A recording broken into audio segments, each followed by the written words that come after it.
की साधारणपणे दिशा निवडणं हा जो भाग असतो तो वयाच्या कोणत्या टप्प्यात केला पाहिजे? ऑनेस्टली मी तुम्हाला सांगते की तुम्ही जब जागे तब सवेरा. बरं. सो असं नाहीये की मी आज 40 वर्षाची आहे आणि आज मी ठरवलं की आज मला पॉडकास्ट चॅनल सुरू करायचं आहे. हे वाटून घेण्यात काहीच गैर नाहीये.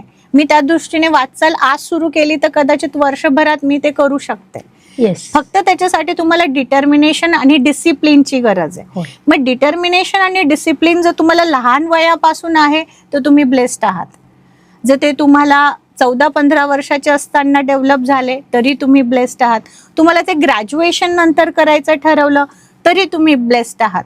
पण त्यातल्या त्यात जर तुमचा मार्ग खूपच युनिक असेल, just like you want to become somebody like Sunita Williams, great. right? So Sunita Williams is one of few people who have reached into the sky.